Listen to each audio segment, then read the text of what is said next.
नमल।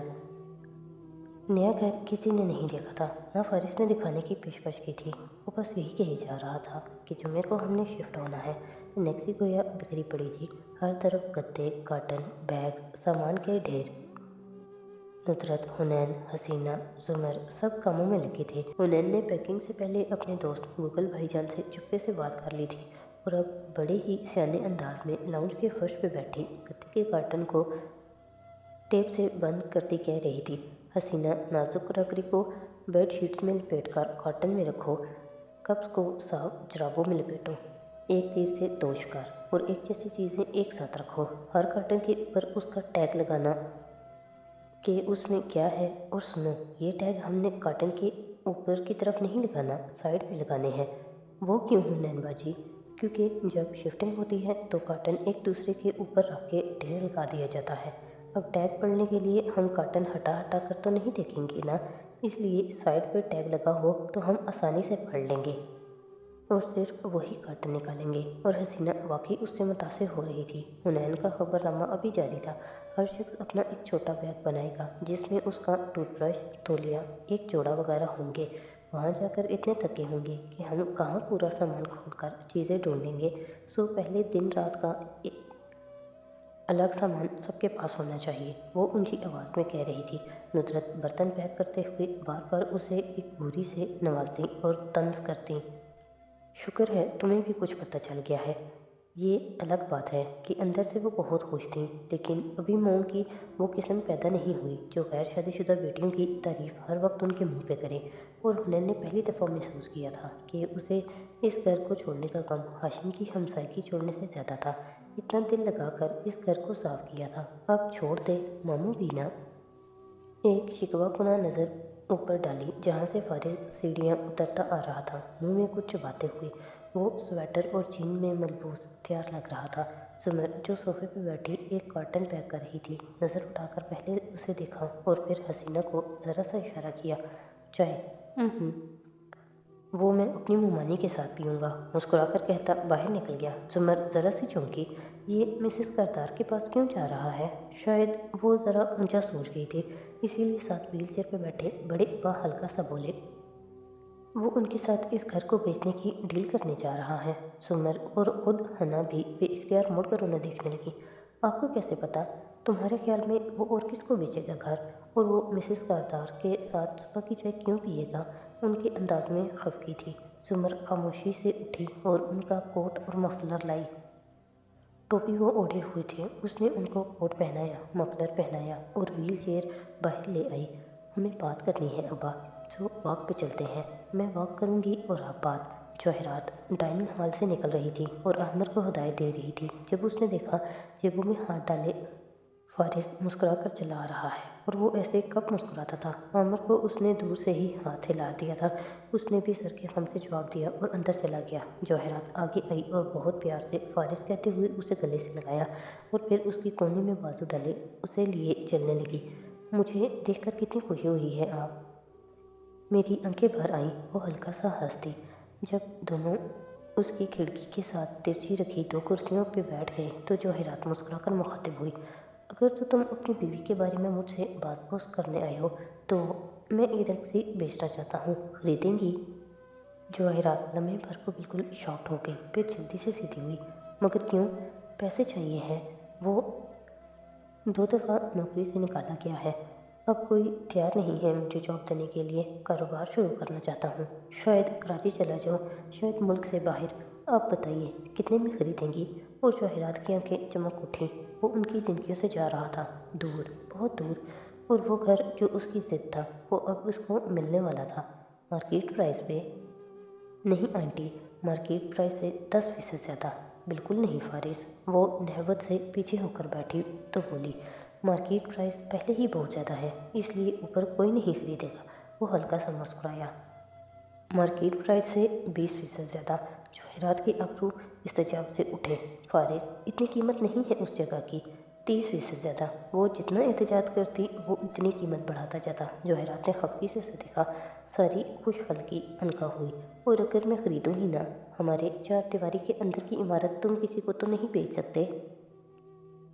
मैं जिसको बेचूंगा वो कोई फ़कीर नहीं होगा, आप जैसा दौलतमंद और शान और शौकत रखने वाला होगा।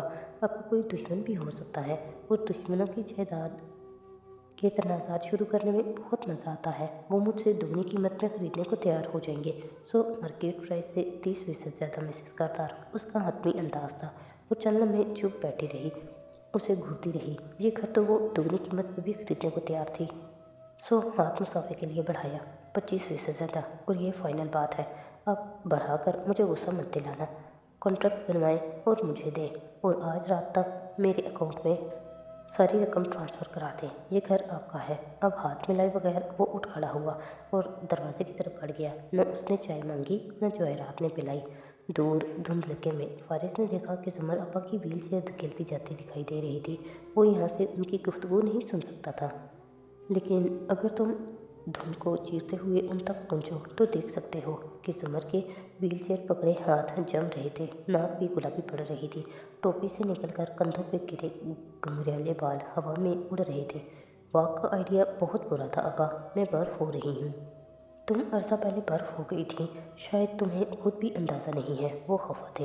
वो दोनों हाथ रगड़ती उनके सामने आ बैठी, पन्नियों के बाल वहीं घास पे धुंध में डूबे ऊंचे दरख्त इर्द गिर्द खामोशी से उसको देख रहे थे। उसकी भूरी आंखों में खौफ की मगर थकान थी। मुझे पता है वो बेगुनाह है, ये भी कि वो अच्छा है, और ये भी कि मेरा ख्याल रखेगा, लेकिन मैं उसको डिजर्व नहीं करती। मेरे पास उसको देने के लिए कुछ भी नहीं है। मैं उसके लिए बर्फ़ की बन जाती हूँ, और मैं पिघलना नहीं चाहती। तो क्या तुम उसको भी बर्फ़ का बनाना चाहती हो?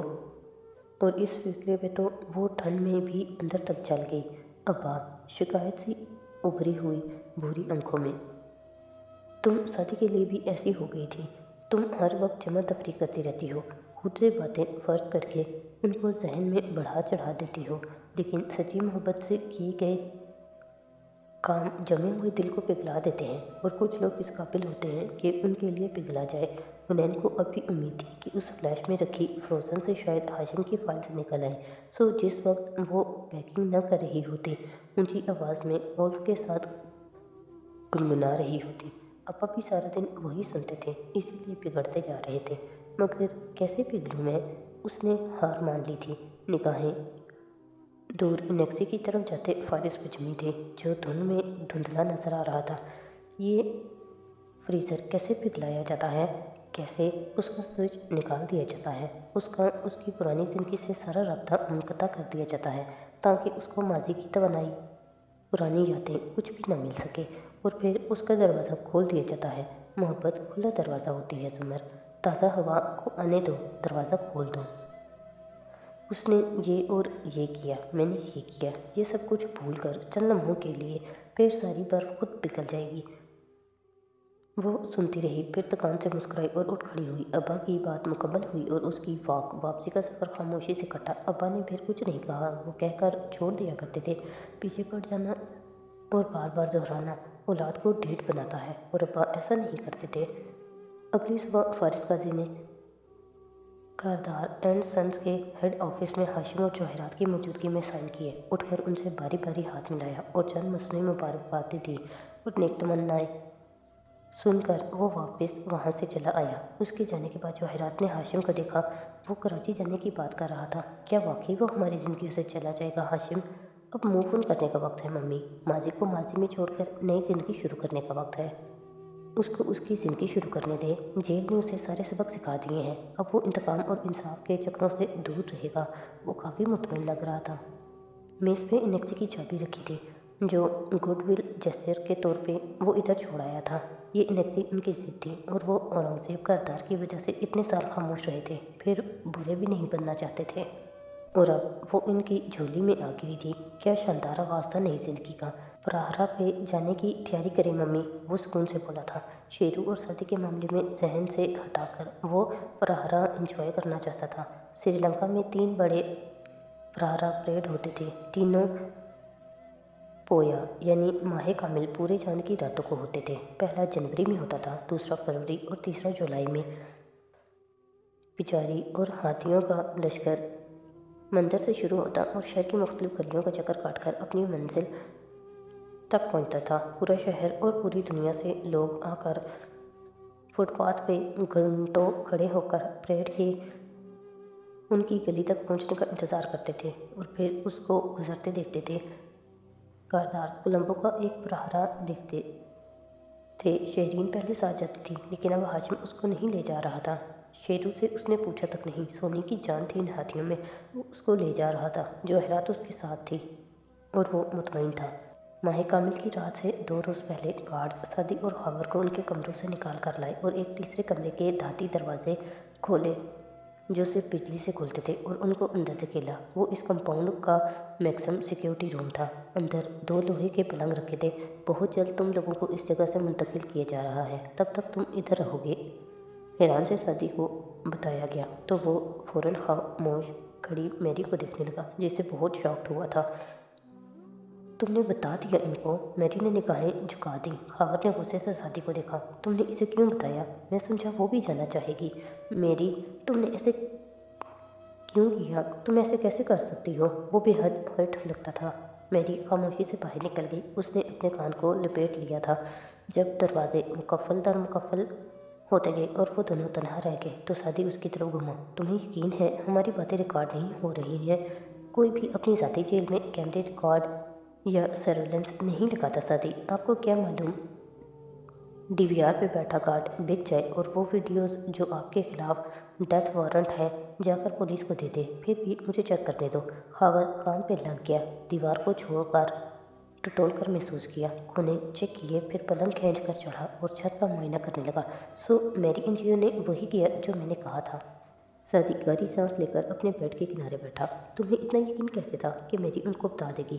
وہ میرے لیے ہمدردی رکھتی ہے مگر اسے اپنی جاب واپس چاہیے تھی، اسی لیے میں نے اس کو یہ موقع دیا تاکہ اس کی نوکری اسے واپس مل جائے اور ہمارے بھاگنے کے خوف سے ہمیں وہ اس میکسم سیکیورٹی سیل میں شفٹ کر دیں، کہہ کر وہ چھت کو دیکھنے لگا۔ میری کو ان دونوں نے کیسے استعمال کیا تھا؟ میری کو کچھ علم نہ تھا۔ سو یہ وہ سیل ہے جہاں ہارون عبید نے اپنی بیوی کو رکھا تھا اور اس کو یہاں سے نکالنے کے لیے تم نے راستہ بنایا تھا۔ ویسے کیا تم اسے نکالنے میں کامیاب ہو گئے تھے؟ کیا بنا تھا اس کا؟ تم میرے بیسٹ فرینڈ نہیں ہو، ایسے سوال مت پوچھو۔ آج رات سے ہم کام شروع کریں گے۔ اب وہ دبی آواز میں کہتا اس کو اس کے حصے کا کام سمجھا رہا تھا اور سعدی یوسف جانتا تھا کہ یہاں سے نکل کر بھی وہ خاور مظاہرہ حیات کا قیدی ہوگا۔